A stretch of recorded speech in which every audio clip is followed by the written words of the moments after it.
Hello my smooth November criminals and Crimeans in November. As you no doubt know, in the coming days a very important milestone in human history is being marked. One which signals the turning point of society into a completely new direction. One from which there is never going to be a coming back from. But enough talk about the release of Fallout 76, let's talk about the centennial of the Armistice of World War I first, yeah? Okay, that joke was kinda tasteless. Let me set the new tone, okay? The 100-year anniversary of the signage of the Armistice that ended the most savage war in all of Western society is upon us. And with that, I think this should also mark a very important turning point in Western society today. But first, let me set the scene.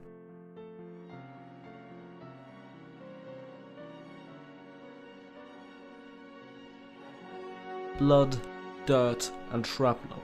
Those were the characteristics of the day-to-day life of much of the nearly 30 million soldiers of various nations, fighting a war of stagnation on, above, and under the fields of France and Belgium on the Western Front in the First World War.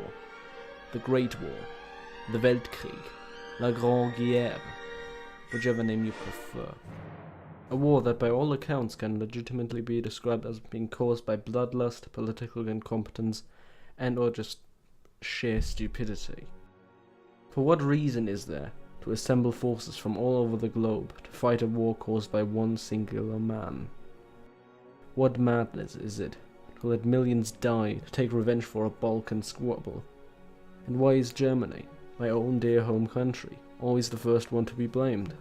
Well, the origin of the war is horrifyingly simple. One man murders another, and about 1 month later, nearly all of the most developed nations on the planet have their boxing gloves on, ready to fight, ready to sacrifice their armies of millions. The man who was to lit the fuse, Gavrilo Princip, a sickly looking chap, no older than 20.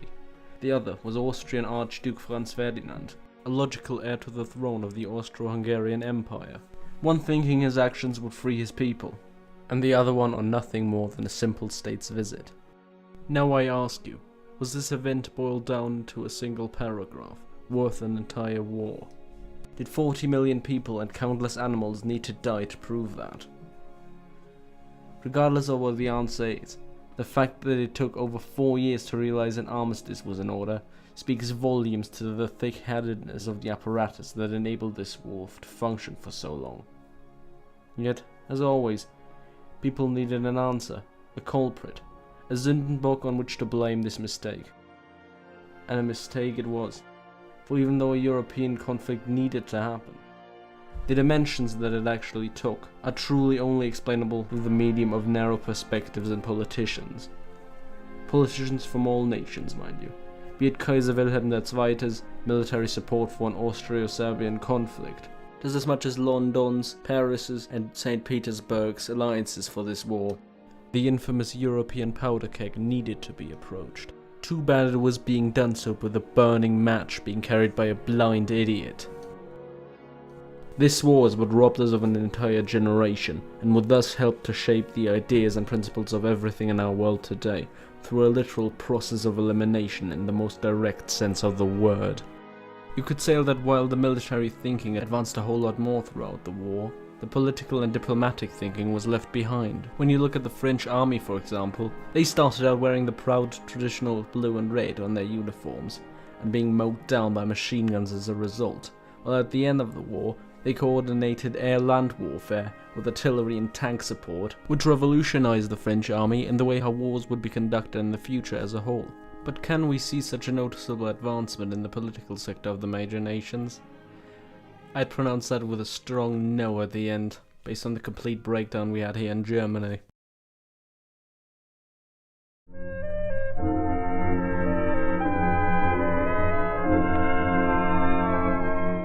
But what is this? Weird words like Sündenbock and talk about Germany? Well, yes, I want to talk about Germany and my opinions and views, because not mentioning it at such an opportune time feels like a crime in and of itself to me. For the layout of the treaty and the circumstances surrounding its signage would become the basis for not only the course the Treaty of Versailles would take, and with that the next war, but by extension the entire identity of Germany today. Sure, slogans like, "What did you do in the Great War?" would be rendered meaningless and unuttered by its much grander, comparatively cleaner executed and better organized offspring, being the one on which the major problems in the West in the 20th century were blamed on, but the seed of which would be planted by men in old-fashioned hats and coats back in 1918.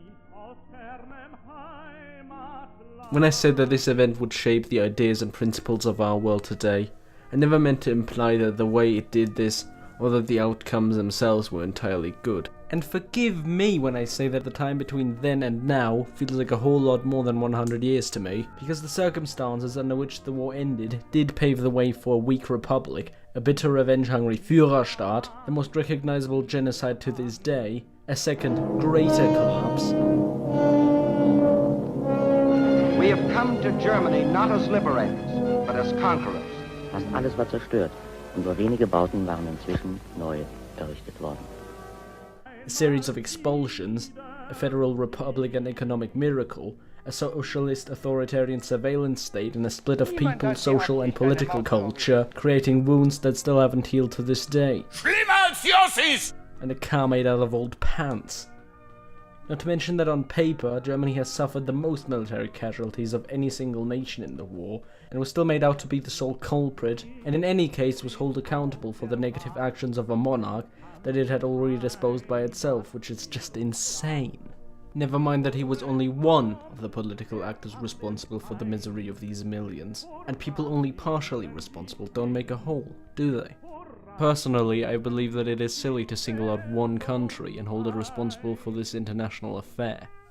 The same goes for trying to find faults in Germany's culture in itself, because the more you actually go into German culture, even the one of the times, you are bound to find many core values shared between the major powers of the war, and I'm not afraid to take up my watch on the Rhine and defend and discuss that position. Hint, hint. Leave a comment if you want to debate that. When a throng of Germans came along with a mighty swing. I want to facilitate my viewpoint with this analogy. The First World War was an exercise of legitimizing political incompetence on the highest levels.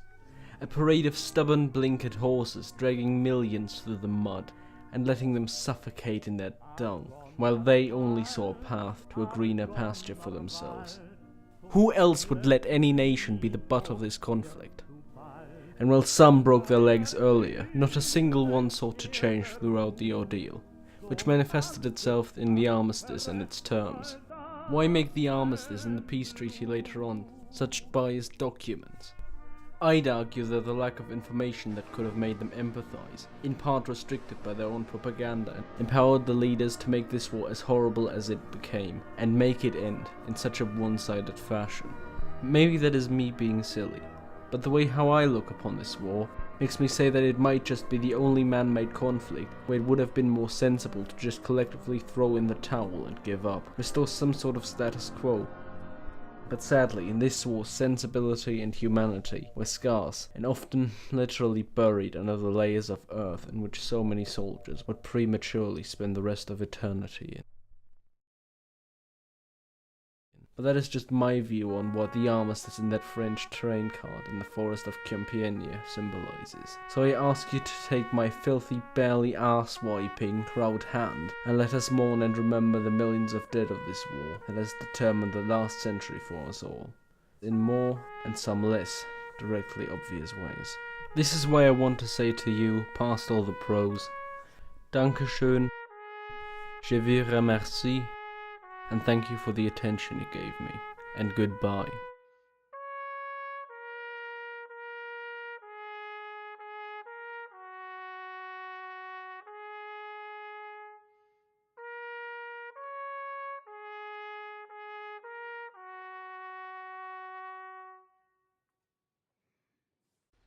I hope you enjoyed this video about what I think about the end of the First World War.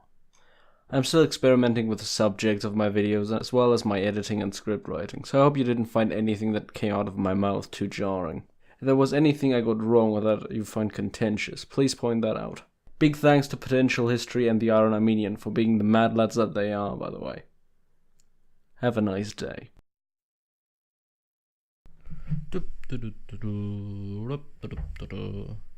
This video was brought to you by Canada Revenue.